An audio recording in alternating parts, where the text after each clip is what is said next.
La vérité blesse, mais le mensonge tue. Vous n'êtes pas ici pour être consolé, mais pour être armé. Le narcissisme n'est pas une simple arrogance ou une vanité excessive. C'est une pathologie de la prédation, un vide existentiel qui dévore tout ce qui possède une étincelle de vie. Vous n'avez pas vécu une histoire d'amour, mais une opération d'extraction de ressources méticuleusement planifiée. Aujourd'hui, pratiquons l'autopsie de la psyché du manipulateur lorsqu'il perd le contrôle. Le narcissique ne connaît pas la tristesse telle que vous la concevez. Il ne connaît que la rage de la perte de possession. Sa survie dépend de votre capacité à refléter une image grandiose qu'il est incapable de générer seul. Sans proie pour valider son existence, il n'est rien qu'un spectre errant dans son propre néant. L'anatomie du vide. Pourquoi il a besoin de vous? Le narcissique est un parasite psychique. Imaginez un organisme qui ne peut pas produire son propre oxygène et qui doit se brancher sur les poumons d'un autre pour respirer. Vous étiez cet oxygène. Le basculement dans la détresse survient lors de la rupture brutale de ce système de contrôle. S'il rompt le premier, il nage d'abord dans une euphorie toxique, une forme d'ivresse du chasseur qui croit avoir trouvé une source plus fraîche, plus malléable, plus pure. Mais cette lune de miel avec la nouvelle proie se fondre inévitablement. Pourquoi? Parce que le narcissique est un puits sans fond.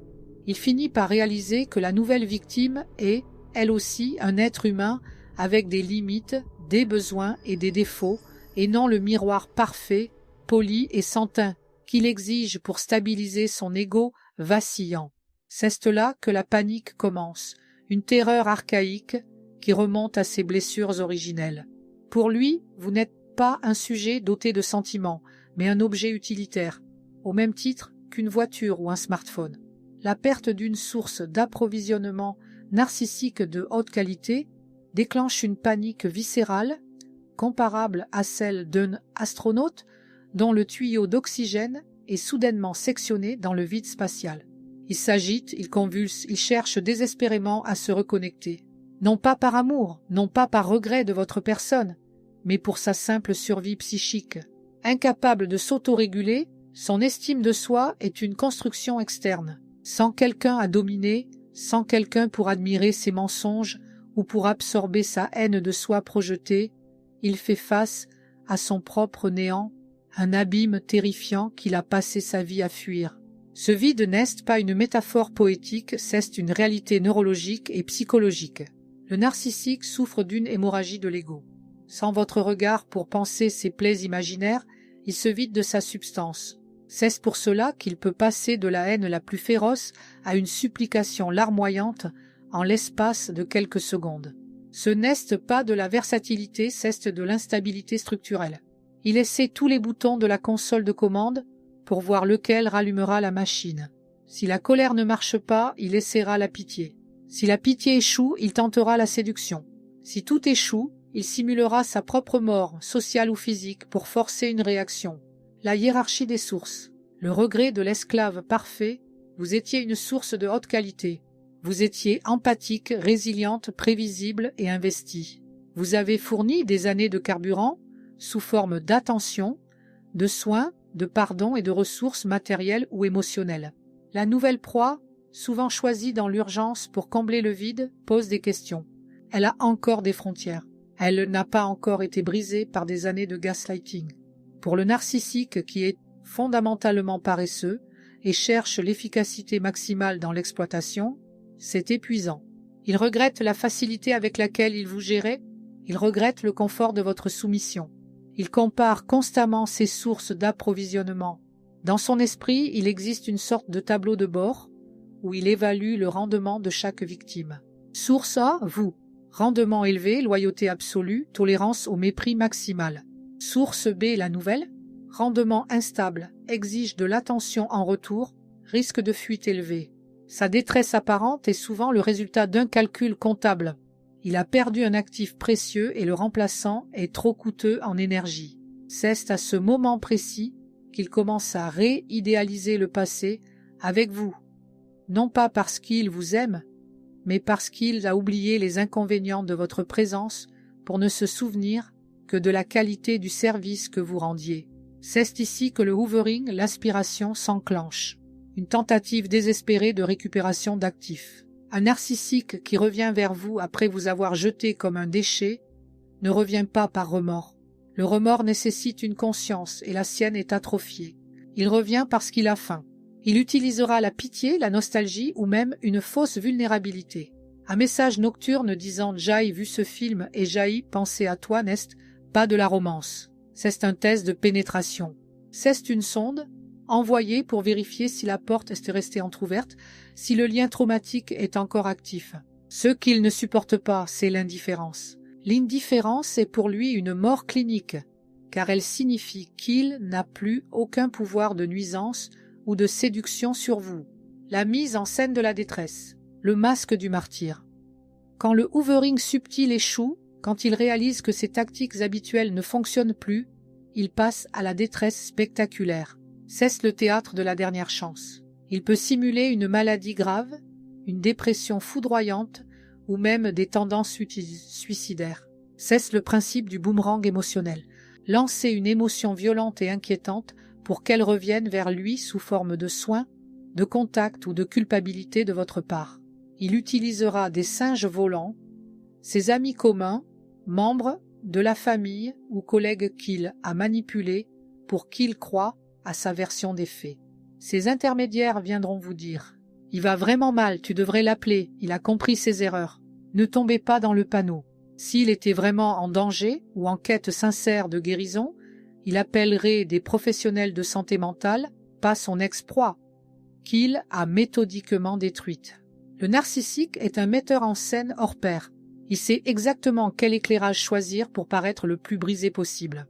Il peut s'asseoir dans le noir, laisser traîner des bouteilles d'alcool vide, même s'il ne boit pas, ou poster des citations mélancoliques sur les réseaux sociaux pour attirer votre attention. Tout est calculé pour provoquer chez vous ce que l'on appelle la résonance empathique. Il sait que vous avez un cœur, et il utilise ce cœur comme une arme contre vous. Sa détresse est un hameçon. Si vous mordez, il vous tirera à nouveau dans les profondeurs de son enfer personnel, et une fois que vous serez revenu, il vous punira pour l'avoir forcé à s'abaisser à une telle vulnérabilité. Ces mensonges sont conçus pour susciter une réaction immédiate, une poussée d'adrénaline chez vous qui court-circuite votre raison. Le narcissique en détresse est un acteur sans public qui augmente le volume de sa performance pour forcer l'attention.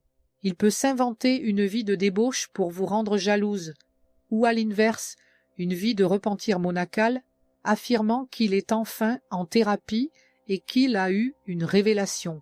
C'est un script. Un changement profond nécessiterait qu'il affronte sa honte toxique et qu'il déconstruise son faux soi, ce qu'il est biologiquement et psychologiquement incapable de faire sans un effondrement total dont il ne veut pas.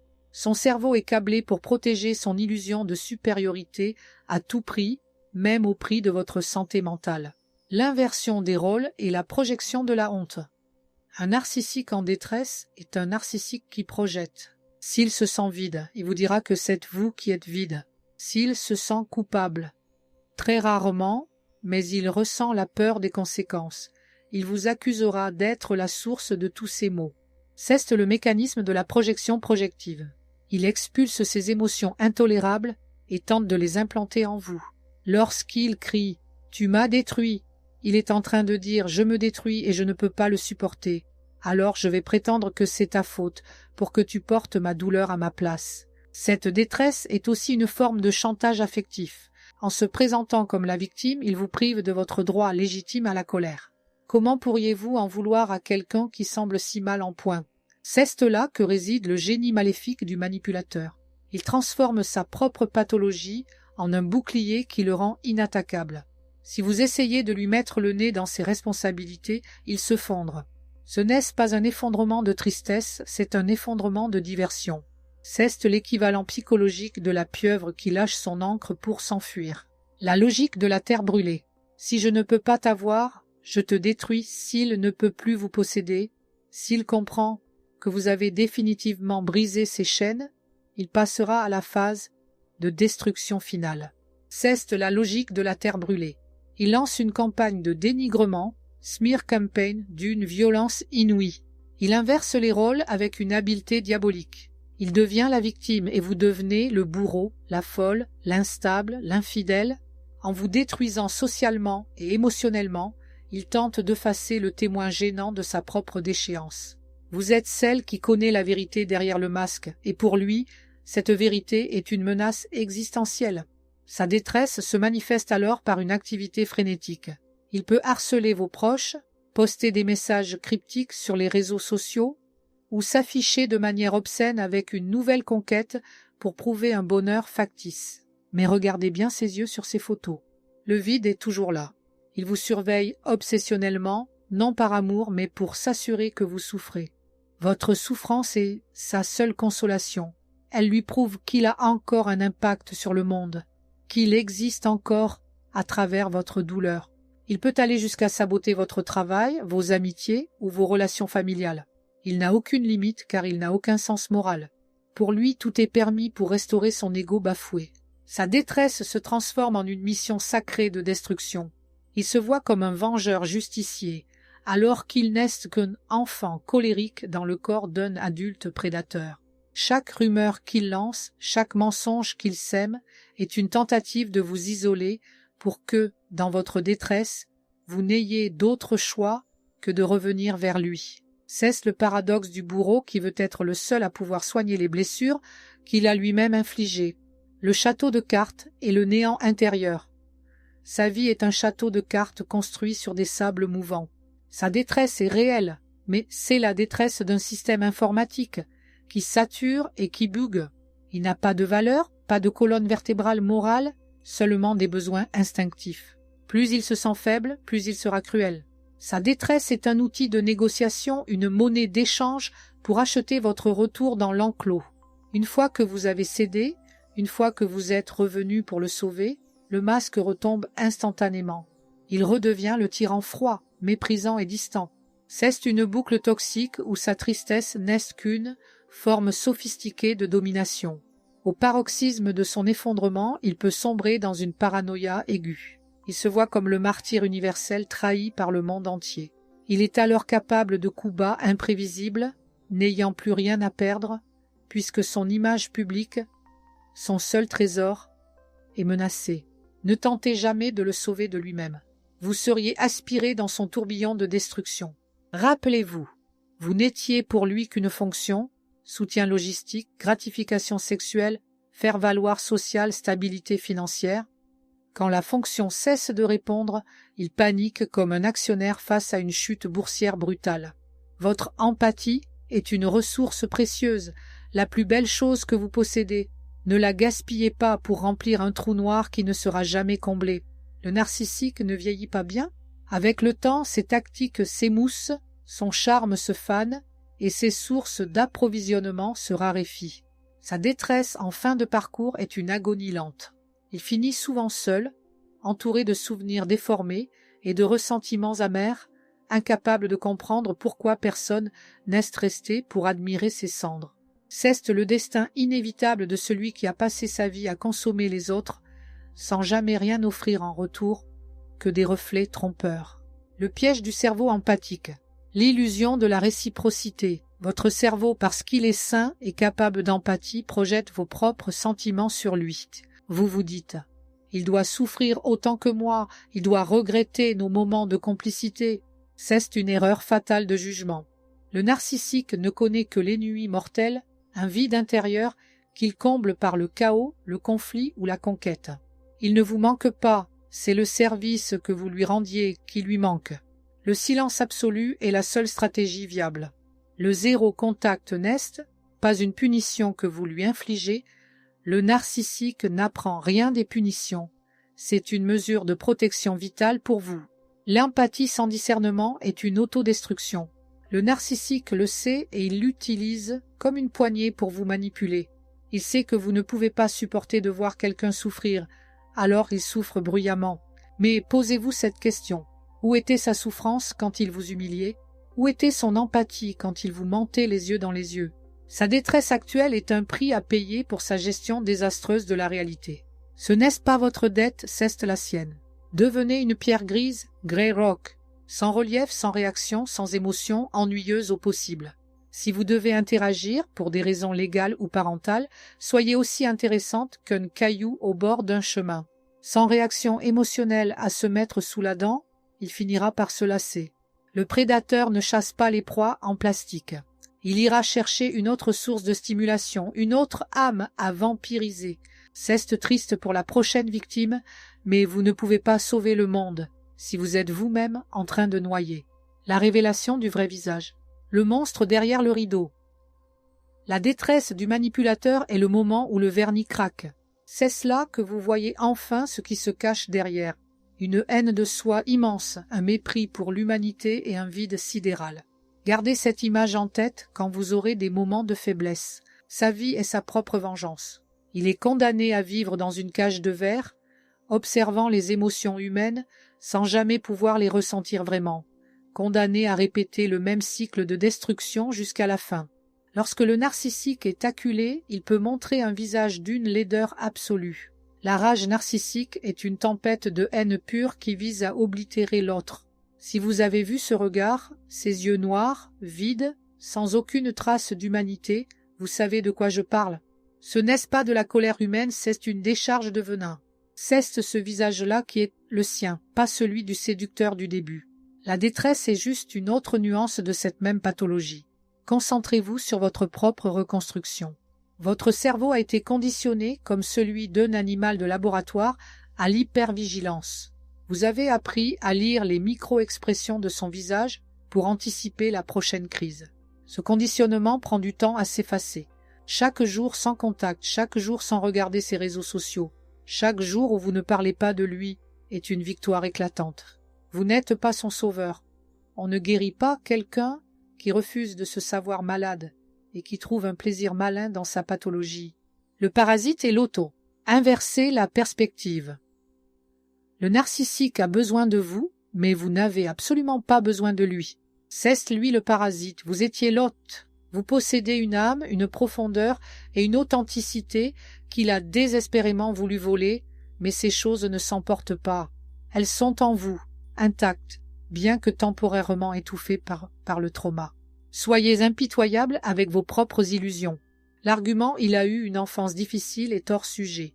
Beaucoup de gens ont eu des enfances tragiques et sont devenus des êtres de lumière. Un poison reste un poison, quelle que soit la bouteille qui le contient. L'enfance difficile est son excuse préférée, son joker pour obtenir l'absolution de ses péchés présents. Ne tombez pas dans ce piège de la psychologie de comptoir. Sa pathologie est un choix de survie qu'il a cristallisé. Il préfère détruire les autres plutôt que de risquer de se sentir vulnérable. C'est une forme de lâcheté spirituelle.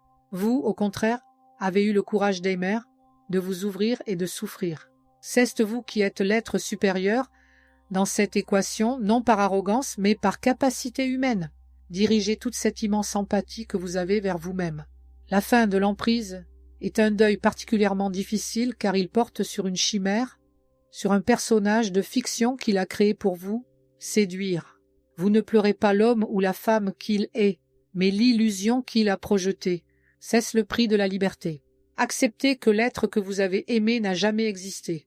C'est une pilule amère, mais c'est l'antidote au poison. L'exploitation des ressources matérielles. Le narcissique et l'argent. Pour le narcissique, l'argent n'est pas un moyen d'échange, c'est une extension de son pouvoir et un outil de contrôle. Sa détresse est souvent décuplée lorsqu'il perd l'accès à vos ressources financières. Il considère vos économies, votre salaire, votre maison comme les siens. S'il a réussi à vous rendre dépendante financièrement, son sentiment de panique lors de la rupture est lié à la perte de ce confort matériel. Il se voit comme un aristocrate déchu à qui l'on retire ses privilèges. Il peut utiliser l'argent comme une arme de chantage. Si tu me quittes, tu n'auras plus rien. Ou à l'inverse, il peut simuler une ruine totale pour que votre empathie vous pousse à lui prêter de l'argent qu'il ne rendra jamais. L'argent est pour lui un substitut à l'estime de soi. Sans signe extérieur de richesse ou sans la sécurité que vous lui apportiez, il se sent nu. Sa détresse est alors celle d'un enfant gâté à qui l'on a retiré son jouet le plus cher. Ne financez jamais son rétablissement ou ses nouveaux projets. C'est un tonneau des Danaïdes. Peu importe combien vous y verserez, il restera toujours vide et il en demandera toujours plus, sans jamais éprouver la moindre gratitude. La cyberguerre narcissique. Le harcèlement 2.0. À l'ère du numérique, la détresse du narcissique trouve un écho terrifiant sur les réseaux sociaux. Il utilisera Facebook, Instagram ou LinkedIn comme des théâtres d'opérations. Il peut poster des photos de lui heureux et entouré juste après la rupture pour vous infliger une douleur maximale. C'est ce qu'on appelle le triangulation numérique.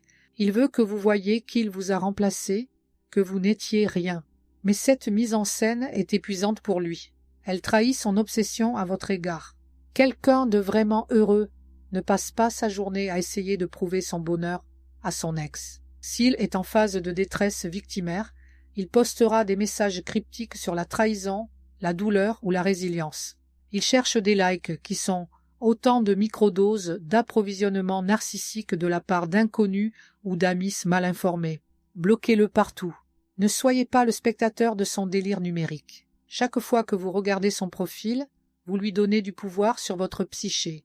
Le narcissique utilise la technologie pour maintenir un lien invisible, une laisse numérique, qu'il tire dès qu'il sent que vous vous échappez. Coupez cette laisse. Votre écran ne doit plus être une fenêtre sur son enfer. Le cycle de l'addiction biochimique. Pourquoi c'est si dur sortir d'une relation avec un narcissique est techniquement identique à un sevrage d'héroïne. Pendant la phase de love bombing, votre cerveau a été inondé de dopamine et d'ocytocine. Vous étiez sur un nuage chimique. Puis, lors de la dévaluation, il a provoqué des pics de cortisol et d'adrénaline par le stress et la peur. Ce cycle plaisir-douleur a créé un lien traumatique, trauma bonding, extrêmement puissant. Votre cerveau est devenu dépendant de l'intensité émotionnelle qu'il générait. La détresse que vous ressentez et celle qu'il feint de ressentir activent les mêmes zones cérébrales que la douleur physique. C'est pour cela que vous avez l'impression que vous allez mourir sans lui. C'est une illusion neurochimique. Votre corps est en manque de sa dose de drame. Le narcissique le sait intuitivement et il utilise les miettes de pain, breadcrumb, un petit message gentil, un souvenir partagé, pour relancer la machine à dopamine et vous garder sous emprise. Le seul remède est le temps et l'abstinence totale. Votre cerveau doit apprendre à fonctionner à nouveau avec des niveaux normaux d'hormones, loin des montagnes russes toxiques qu'il vous imposait. Le temps du narcissique. L'éternel recommencement du néant, le narcissique n'a pas de continuité temporelle. Il vit dans un présent perpétuel dicté par ses besoins immédiats. C'est pour cela qu'il peut vous dire « je t'aimerai toujours le matin » et vous insulter copieusement le soir sans voir de contradiction. Pour lui, la vérité est ce qu'il ressent à l'instant T. Sa détresse est donc réelle sur le moment, mais elle est aussi superficielle qu'une flaque d'eau. Elle n'est pas le fruit d'une réflexion ou d'une évolution, mais une réaction épidermique à une frustration. Il ne tire aucune leçon de ses échecs. Il répétera le même schéma avec la proie suivante et la suivante jusqu'à la fin de ses jours. C'est sa malédiction. En comprenant cela, vous réalisez que vous n'auriez jamais pu le changer. On ne peut pas remplir un verre qui n'a pas de fond.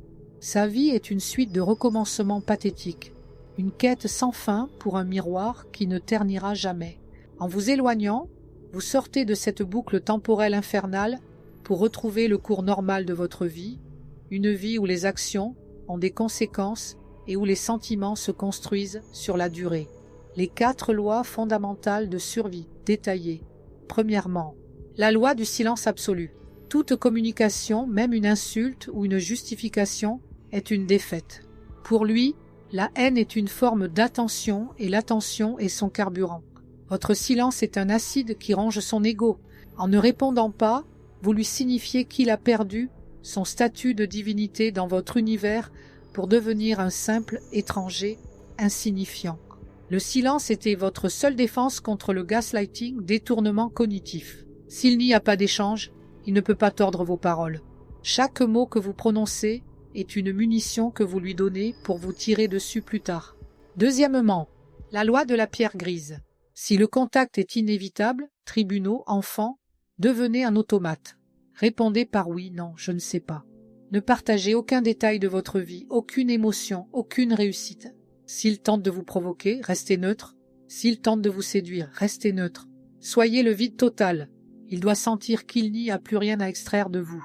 Vous devez devenir un désert émotionnel pour lui. Un désert ne nourrit aucun parasite. Si vous réussissez à être assez ennuyeuse, il ira chercher une source plus excitante ailleurs. Troisièmement, la loi de la réalité objective. Le narcissique a passé du temps à réécrire votre mémoire. Tenez un journal caché. Notez les faits, les dates, les insultes, les retournements de situation. Quand le lien traumatique tentera de vous faire oublier le mal, pour ne garder que les bons moments, qui étaient des appâts, relisez ce journal. Les faits sont votre ancre dans la tempête du gaslighting.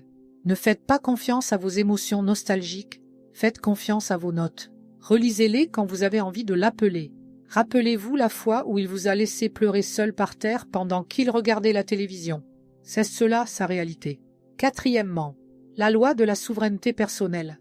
Vous êtes le seul maître de votre périmètre de sécurité. Coupez les ponts avec les intermédiaires toxiques, bloquez les numéros, changez vos habitudes si nécessaire. Ne craignez pas de paraître impoli ou radical. Votre survie psychique n'est pas sujette à la politesse. La politesse est un contrat entre gens civilisés. Le narcissique a rompu ce contrat depuis longtemps. Vous n'avez aucune obligation morale envers quelqu'un qui a tenté de vous détruire. Votre loyauté appartient désormais à une seule personne, vous-même. Le test final, les larmes de crocodile et le chantage au suicide. Le narcissique en détresse est le test de résolution ultime, l'examen final de votre processus de libération. Il pleurera peut-être, il se fondrera peut-être à vos pieds. Mais regardez bien, ce sont des larmes de rage, pas de tristesse. Il pleure sur lui-même, sur sa perte de contrôle, sur son jouet qui ne fonctionne plus. Si vous restez de marbre face à ce spectacle pathétique, vous êtes diplômé. Le silence signifie « Tu n'existes plus dans mon monde, tu n'as plus aucun pouvoir de modifier mon état émotionnel. » C'est pire que la mort pour lui, car c'est l'oubli. Et c'est le début de la véritable vie pour vous. Le chantage au suicide est la forme la plus basse de manipulation. S'il menace de se faire du mal, appelez les services d'urgence. Ne vous déplacez pas. Si c'est un mensonge, les autorités s'en rendront compte et il aura honte. Si c'est vrai, vous n'êtes pas qualifié pour gérer une crise suicidaire. Dans les deux cas, votre présence ne fera qu'alimenter le cycle. En appelant les secours, vous agissez de manière responsable, tout en maintenant votre limite. C'est souvent le moment où le narcissique arrête ses bêtises, car il déteste avoir affaire à des figures d'autorité qu'il ne peut pas manipuler. Il veut votre attention, pas celle d'un ambulancier ou d'un policier. La reconstruction.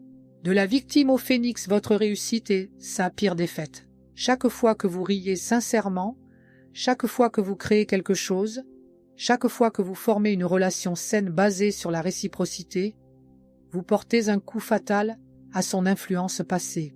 Devenez la personne que vous étiez avant qu'il ne commence son travail de sape, mais avec une sagesse et une force décuplées. Vous avez traversé l'enfer, vous en connaissez maintenant les recoins. Rien ne pourra plus vous manipuler de la sorte. La reconstruction passe par le corps. Le trauma est stocké dans vos cellules. Faites du sport, mangez sainement, dormez. Réappropriez-vous votre enveloppe physique qu'il a si souvent critiquée ou utilisée. Apprenez à écouter votre instinct, cette petite voix qu'il a essayé d'éteindre. Votre instinct est un radar perfectionné qui a détecté le danger dès le premier jour, mais que vous avez ignoré par désir d'Heimer. Ne l'ignorez plus jamais. Cette boule au ventre, quand il entrait dans la pièce, c'était votre corps qui criait danger. Apprenez à honorer ces signaux. Ils sont vos meilleurs alliés pour l'avenir. Le pouvoir de l'indifférence. L'arme ultime. En choisissant de partir et de rester parti, vous avez accompli l'acte le plus subversif qui soit contre un narcissique. Vous avez prouvé que vous vous aimiez plus que l'illusion qu'il vous proposait. C'est le plus grand acte d'amour-propre possible. Transformez votre douleur résiduelle en une puissance tranquille. La clarté, c'était votre allié la plus fidèle. Ne laissez plus aucune zone d'ombre dans votre esprit où il pourrait s'immiscer. Vous êtes libre de penser, de ressentir, d'agir sans avoir à anticiper la réaction d'un tyran domestique. Ne bradez plus jamais cette liberté pour des miettes d'affection frelatée. L'indifférence n'est pas de la haine. La haine est une émotion intense qui vous lie encore à lui. L'indifférence est le retrait total de l'investissement émotionnel. C'est quand vous entendez son nom et que vous ne ressentez plus rien, ni colère, ni tristesse, juste une vague curiosité lointaine, comme pour un fait divers oublié. C'est cela que vous avez gagné. Le narcissique ne peut pas survivre dans l'indifférence. C'est un parasite qui meurt de faim quand l'hôte devient froid. Votre indifférence est le miroir qu'il ne peut pas supporter, car il n'y voit rien, pas même sa propre image. Le deuil de la chimère. Acceptez l'inexistant. Le plus dur dans cette épreuve n'est pas de perdre l'autre, mais d'accepter que l'autre n'a jamais existé. Vous êtes en deuil d'un fantôme, d'un personnage de fiction créé sur mesure pour vous piéger. Le narcissique a scanné vos besoins, vos manques et vos rêves pour devenir leur incarnation parfaite au début. C'était un masque. Le monstre que vous avez vu à la fin, c'est lui. Le prince ou la princesse du début, c'était un leurre. Accepter cette vérité est le seul moyen de guérir. Ne cherchez pas à retrouver la personne du début. Elle est morte car elle n'a jamais vécu. C'est une pilule amère, mais elle est libératrice. Une fois que vous comprenez que tout était faux, vous cessez de chercher des explications ou des excuses. Vous réalisez que vous avez été la victime d'une escroquerie sentimentale. Et comme toute victime d'escroquerie, la seule chose intelligente à faire est de couper les pertes et de partir. L'éveil des sens est la fin du brouillard chimique. Le processus de sortie d'emprise s'apparente à un sevrage tabagique ou narcotique. Le narcissique a agi sur votre chimie cérébrale, créant des pics de dopamine lors des phases de love bombing et des chutes de cortisol lors des phases de dévaluation. Cette détresse que vous voyez chez lui est une tentative de provoquer chez vous une nouvelle décharge hormonale pour vous ramener dans l'addiction. Ne soyez pas l'otage de votre propre biologie. Comprenez que votre envie de l'aider ou de lui parler est une pulsion de manque, pas une décision rationnelle. Votre cerveau doit se recabler. Cela prend du temps. Il y aura des moments de manque intense, des moments où vous douterez de votre perception de la réalité. C'est normal. C'est le syndrome de sevrage. Restez ferme. Entourez-vous de gens qui voient la réalité telle qu'elle est. Chaque jour de zéro contact renforce les nouvelles connexions neuronales de votre liberté. Vous êtes en train de reprendre le contrôle de votre propre chimie interne. Bientôt, vous n'aurez plus besoin de cette adrénaline toxique pour vous sentir vivante. La paix deviendra votre nouvel état naturel et elle sera infiniment plus douce. La clôture définitive. Le dernier mot vous appartient. Ne cherchez pas de closure, conclusion de sa part. Il ne vous donnera jamais d'explication honnête, car l'honnêteté est une arme qu'il n'a pas dans son arsenal. S'il vous donne une explication, ce sera un nouveau mensonge destiné à vous manipuler ou à vous faire culpabiliser. Votre conclusion, c'est votre départ. Votre explication, c'est son comportement. Le point final, c'est vous qui le posez, avec l'encre de votre volonté. Le narcissique en détresse est un fantôme qui hante une maison vide. Ne soyez plus cette maison.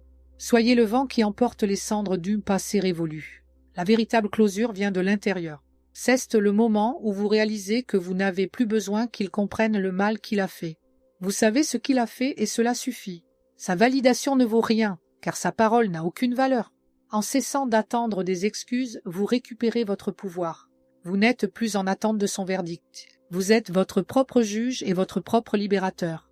Le silence est votre dernier mot, et c'est le plus puissant de tous. L'héritage de la force, votre nouvelle vie. Vous sortez de cette épreuve avec un super pouvoir, la capacité de détecter les prédateurs à des kilomètres. Vous avez acquis une intelligence émotionnelle que peu possèdent. Cette douleur n'a pas été vaine si elle vous sert de boussole pour le reste de votre existence. Vous êtes désormais immanipulable. Vous savez que les mots ne valent rien sans les actes. Vous savez que le respect est la base de toute relation. Vous savez que votre paix intérieure est un non négociable. Portez vos cicatrices comme des médailles de guerre. Elles témoignent de votre survie face à une tentative d'annihilation psychique. Le narcissique a essayé de vous effacer, mais il a échoué. Vous êtes là, plus consciente, plus forte, plus vivante que jamais. Sa détresse est le dernier écho d'une bataille que vous avez déjà gagnée. Savourez votre victoire. Savourez votre silence. Savourez votre liberté. La transmission s'arrête ici, mais votre véritable histoire, elle, commence à peine. Soyez forte, soyez souveraine, soyez libre. Vous avez repris les clés de votre propre royaume, et cette fois, vous ne les donnerez à personne.